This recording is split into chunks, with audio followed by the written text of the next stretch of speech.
dipersembahkan oleh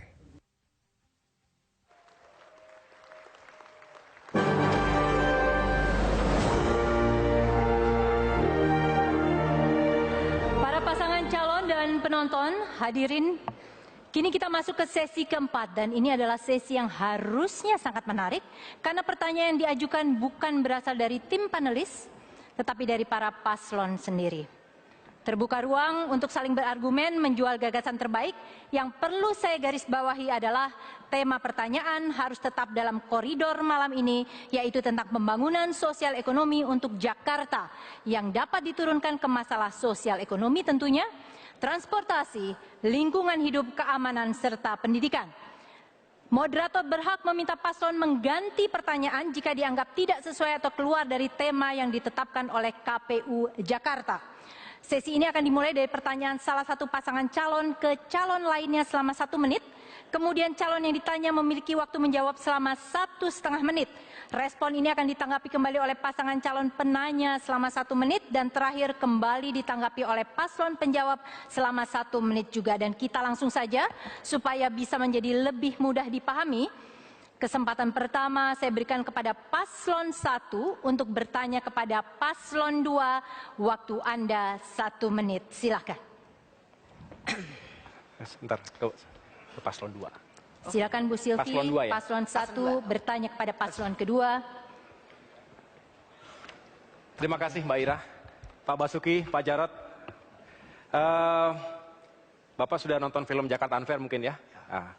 Jadi saya hanya ingin bertanya Pak, itu kan tentu dokumenter yang menggambarkan derita dan nestapa dari warga Jakarta, rakyat kecil yang hidupnya sudah sangat sulit dan akhirnya tergusur ke tempat lain. Bapak punya alasan tentunya mengapa menggusur, tetapi bagaimana perasaan Bapak sebagai pemimpin sekaligus pengambil kebijakan tersebut melihat warga yang hidupnya semakin sulit begitu, semakin sulit dan akhirnya kehilangan segalanya. Mereka disegel, setelah itu harus terhempas dari kota Jakarta selama-lamanya. Akhirnya nanti pertanyaannya adalah, Jakarta ini untuk siapa? Warga yang mana yang kita ingin bahagiakan? Kita ingin kota kita cantik, tetapi bukan karena kecantikan itu kemudian ada tangis yang berlarut-larut di kota ini. Terima kasih Pak Jarod. Oke, baik. Ditahan dulu, paslon 2 Anda memiliki waktu 1,5 menit untuk menjawab pertanyaan tersebut. Silakan. Ya. Ini memang mungkin pasangan calon 1 lihatnya hanya lokasi tertentu. Kami itu tidak pernah menggusur daerah yang tidak tinggal di dalam aliran sungai sebetulnya. Jadi kalau sekarang orang Jakarta menikmati musim La Nina saat ini, hampir semua kota negara Asia itu tenggelam karena La Nina. Tapi coba lihat Jakarta, kami mengurangi 2/3 lokasi banjir. Yang dulu di Semper saya datang, itu 3 minggu tenggelam. Sekarang hanya berjam-jam saja karena sudah kami kerjakan. Jadi kami bukan melakukan fisik untuk menyingkirkan orang. Justru orang-orang banyak saya temuin bersyukur. Bersyukur sekarang dia merasa keluarganya aman. Kalau dulu kau dengar suara ambulan katanya, wah ngeri, apakah anak saya yang meninggal jatuh ke sungai atau ketabrak. Tapi sekarang dia bisa bekerja dengan baik, toh ongkos juga tidak bayar. Jadi sekali lagi seolah-olah kami mengusir orang Jakarta. Yang tidak mendapat rusun itu adalah penyewa yang datang dari luar kota sebetulnya. Tapi kalau dia berKTP DKI pasti dapat rusun. Karena rumus kami sangat sederhana. Kalau rusun belum tersedia, terpaksa banjir kami biarkan tetap terjadi. Makanya jangan heran Bapak Ibu, masih ada 400 titik lebih kalau hujan masih tergenang banjir. Kenapa? Karena pembangunan rusun kami belum siap. Kalau rusun sudah siap, baru kami kerjakan. Itulah yang kami katakan manusiawi kami. Terima kasih.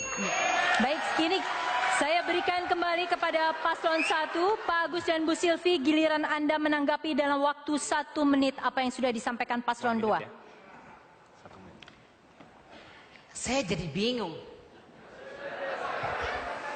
Bagaimana ya dengan Bukit Duri kok bisa jadi menang ya? Itu yang saya pikirkan. Apa kemenangan itu semu? Atau artinya nggak bermakna? Kalau jadi seorang pemimpin saya kira mesti mengevaluasi ya. Bahwa yang dilakukan ini menabrak hukum atau tidak. Dan ingat, pasal 34 Undang-Undang Dasar 45, fakir miskin ditanggung oleh siapa? Negara. Dan akibat itu menggusur, tak pernah memikirkan dampaknya, siapa yang harus bertanggung jawab? Nah, disinilah dibutuhkan komitmen seorang pemimpin. Pemimpin yang punya hati, pemimpin yang memikirkan rakyatnya, mesti sejahtera. Nah, Waktunya masih tersisa. Baik, saya langsung saja kepada Pak Basuki dan Pak Jarod, silahkan menanggapi kembali. Waktunya adalah selama 1 menit. Karena tadi udah dari saya mulai saja.